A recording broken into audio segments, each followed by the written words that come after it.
Okay. So, so you could have this norm, and you might follow the norm even though it's not at all your internalized value, but you just don't want to be punished. And Gilles Verbrugge, who's influenced the way I'm going to set this up, shows that a society of rational actors can maintain pretty much any norm, even though it's not good for anybody. You know, like we all have to wear pink socks, because if Rob doesn't wear pink socks, I don't invite him to my birthday party, and if, you know, that's my punishment. And if Nathan Nunn sees that I'm not punishing Rob for not wearing pink socks, he'll not invite me to his birthday party, and so on. So if everybody is punished both for violating and for not punishing the non-punishers, you can pretty much sustain anything. So we're going to think about how narrative, collective attention, if not common knowledge about a new narrative, and getting people to create that narrative themselves could change things. So Theater of the Oppressed seeks to change the norm of patriarchy, and we evaluate what some people call the largest program of Theater of the Oppressed in the world. I only have a source to say it's the largest in India. It's called Jana Sanskriti.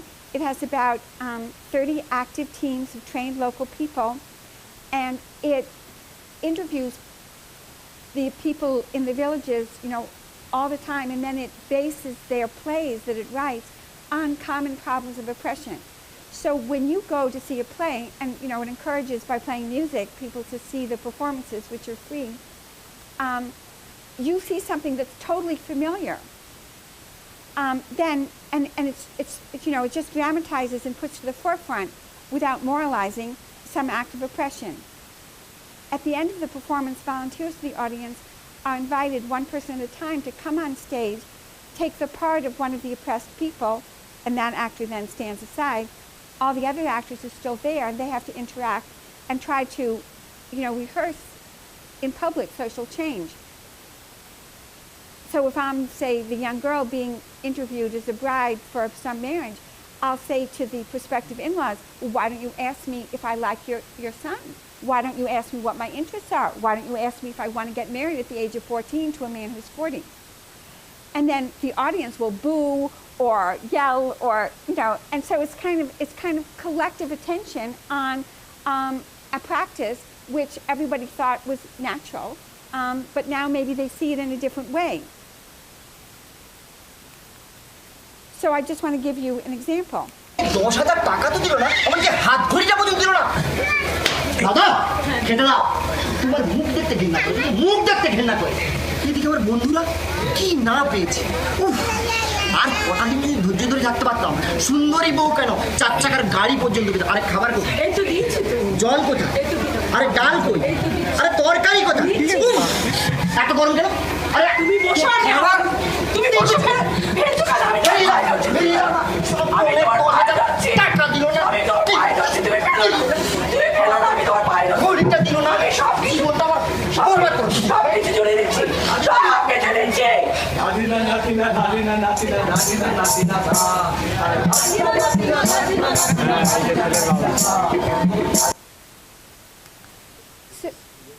Yes, so my co-author filmed this. You know, we watched this performance, and she filmed this. And you know, we also filmed some of the volunteers, and we'll put this online when we finalize our paper soon. But I didn't want to take the time to show you a volunteer.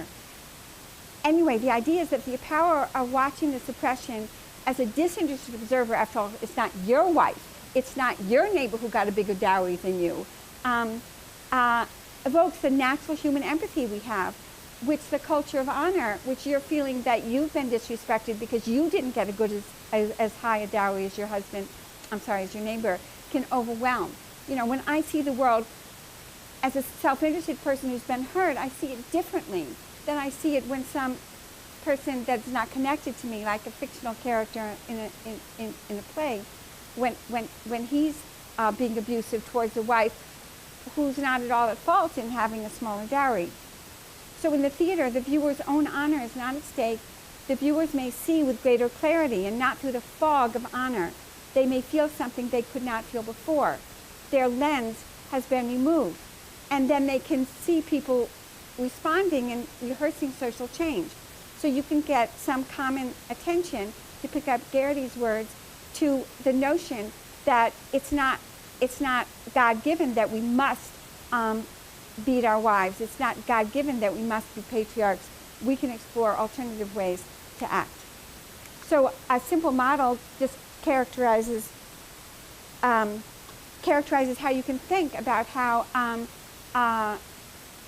when thousands of people in these villages, and we only look at villages where the theater program has been active for at least 10 years, how seeing it might change behavior.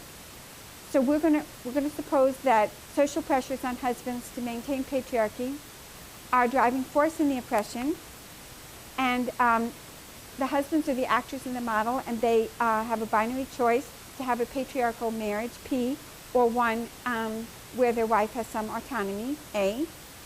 And the payoffs have two parts. There's the intrinsic payoff, the utility they get from each.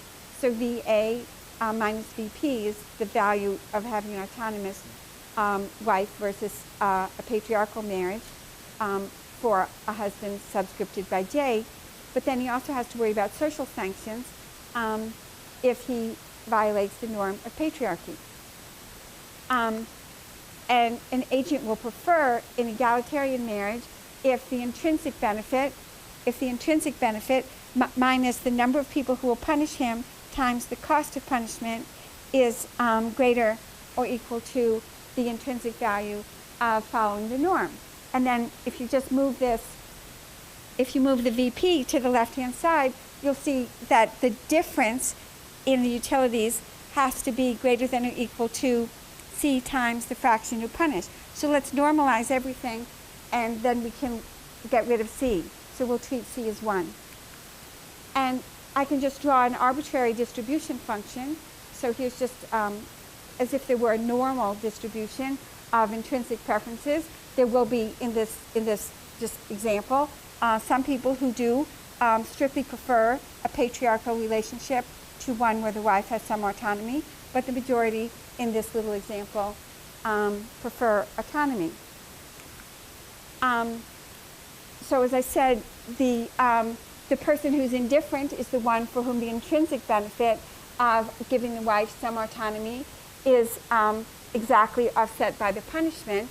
So there's going to be an interior, if there are interior equilibria, it will always be the case that the threshold person, the guy who's completely indifferent from going with or without the, following the norm or not, so so that threshold guy T is going to have an intrinsic preference for autonomy versus the patriarchy if the punishment is exactly this. If the punishment is exactly what will happen when the proportion of people for whom the intrinsic benefit of an autonomous marriage is less than the threshold value. So we have a really simple model here, and I can illustrate it with just 2 lines. So I'm just going to add a 45-degree line, and that 45-degree line is, of course, all the set of points where the proportion of people below some delta is exactly equal to the delta.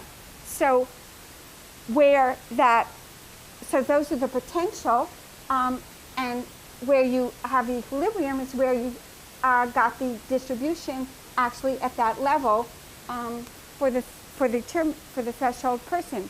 So there are 3 potential equilibria in this example, and the 2 stable ones are in black and red. And you can see you could support, you could have kind of inefficient lock-in through punishment, where most of the people have a patriarchal relationship and beat their wives if their wives are recalcitrant, even though the majority of people want the opposite. And now I'm going to show you how, I'm going to do an evaluation of the Theater of the Oppressed program in West Bengal and argue that it did change norms. As you can see, there are two channels through which it could have changed norms in this model. One is, of course, you can change intrinsic values, the sticky things, and if you change everybody's intrinsic value, you'll just shift this curve out. But obviously, if it's really sticky, you're not going to shift it out much. So the new equilibria, the set of stable equilibria, don't change very much. Alternatively, I use this concept of an introspective equilibrium that's in a paper that was just done by two people at Northwestern, and it's called an introspective equilibrium. And there you've got the idea that you have fixed preferences, they're really sticky, but you have impulses, payoff irrelevant impulses. Just like, if you hit my knee, my lower leg will bounce forward. It's not like I want my lower leg to bounce forward, but I just can't help it. So if I see a beautiful woman in a stage crying because her husband is beating her and she can't even express her love for her husband, I feel moved, even though I'm going to beat my wife. But my impulse is one of empathy. And given that impulse, I may then think about how other people have exactly the same impulse I do. And I'll use the observation of my impulse to form an initial belief about the impulses of others who viewed the play or learned about the performance from their close-knit village networks. And an introspective equilibrium is a Nash equilibrium reached as all individuals imagine others' impulses and then think totally rationally about how they behave. So I think, okay, others will now, it's not going to be 90% of the people who punish, it's going to be 80% of the people who punish. But then I think, well, what is their self-interest of that new threshold guy? And if it's not in his interest to punish, then I'll adjust my reasoning and then I'll keep adjusting until I get to, so if my impulse is really big, black, the M hat, if I think that's how many people will punish just impulsively, then I'll think, well, their intrinsic utility for having an autonomous marriage is actually more than punishment. So that's not an equilibrium. So I'll just be thinking as kind of folk theory, game theory, that I'll have fewer punishers, and in the end, everyone will just introspectively get to a new equilibrium. So this is just a toy model to think how, even if values are sticky, you could switch to a different coordination point if you have impulses for this disinterested, beautiful character in a play. Okay, so then we actually evaluate what happened, and Jnana Sanskriti has been active in this area for 30 years. We look only at villages where it's been active at least 10 years. We interviewed about 3,800 households, the man and the wife, simultaneously, with a man interviewing the husband, a woman interviewing the wife. Now, this is not an RCT, so it's not the kind of thing that JPAL would touch. But on the other hand, people like Heckman have said, you can do a kind of structural model where you use data to solve simultaneously for the choice, for the selection of treatment versus control villages, and for the dependent variable like wife beating that you're interested in. So we use that method, and this is and we got the cooperation of Jnana Sanskriti, so they didn't perform any play within the 6-month period before we had the interviews, because we're not interested in figuring out what their impulse is. We're interested in figuring out whether a norm changed. All interviews in the village were completed in a single day, so there wouldn't be spreading of messages.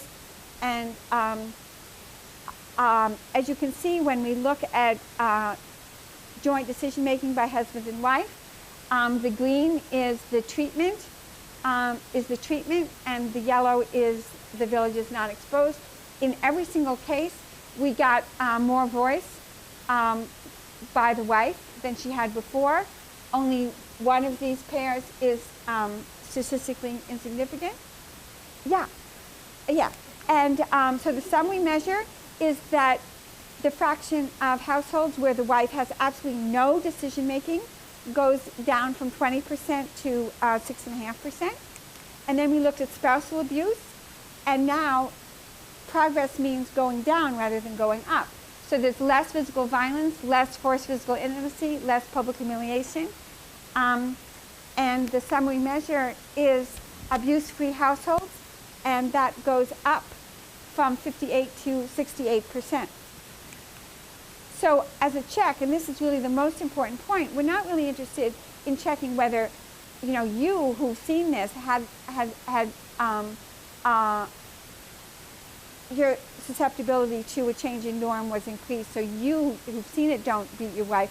We're interested in the change in village norms, not just the change in people who've been directly exposed. So we look at villages who've all been exposed to the theater of the oppressed and just compare households where somebody saw a play to households where nobody saw a play.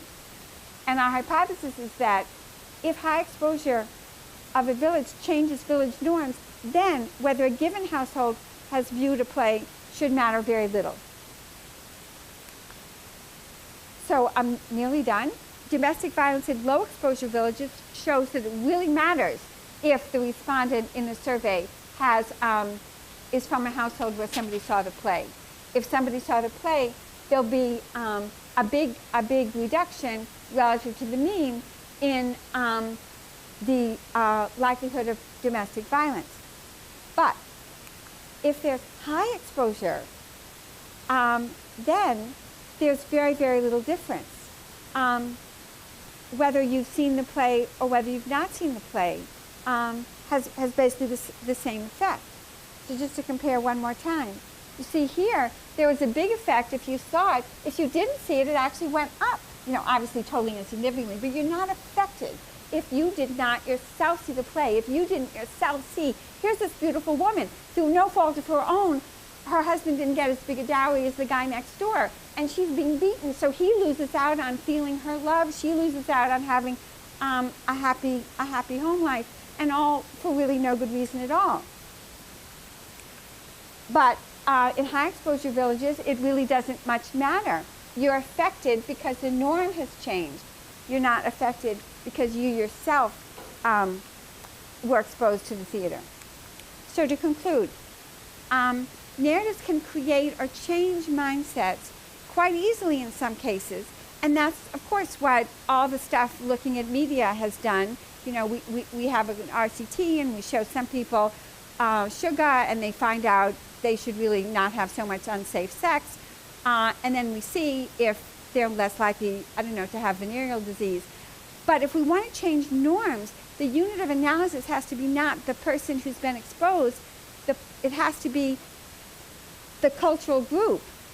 And narratives can certainly create or change mindsets quite easily for the individual. You can get me, for example, not to think that all Muslims are terrorists. But then when I go back to my home, go back to my community, if everybody's, beating up the so-called terrorists, I'm probably going to join in because, hey, I'm going to be sanctioned if I don't.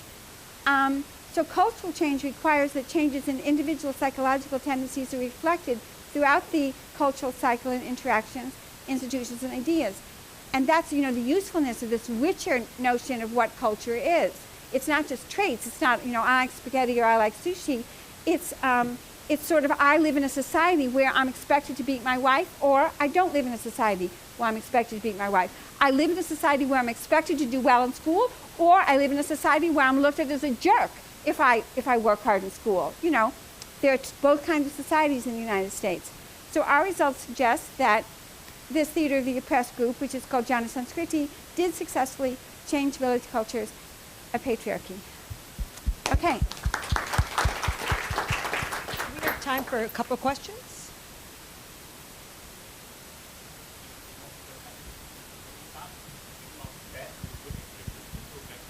And just because somehow my feeling was this kind of to have a large difference is maybe also something positive. The VA is much larger than this. That was the impulse picture. This one, yes. So so why is the good one good and the bad one bad?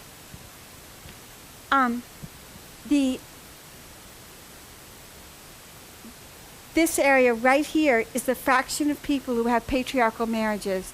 and who punish. And it's because, let's say this is 10%. So if this is the equilibrium, that means 10% of the people will have patriarchal, well, actually, it's 10, it's 10 plus, but also all these will have patriarchal, and given the level of punishment that you have, you will be able to support that equilibrium. And here, almost everybody has a patriarchal marriage, and almost everybody punishes. But we value kind of the A state much more than the P state there. Our decision to have a patriarchal marriage is VA minus VP minus the fraction of people who punish us.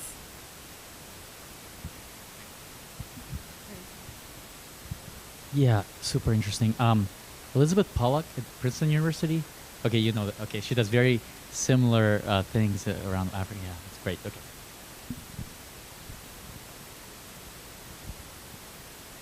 So, it seems to me this depends a lot on us having intrinsic motives that support the good equilibrium. So, I can imagine a lot of places the watchers might think, "Oh, that woman got what she deserved," and it would just reinforce.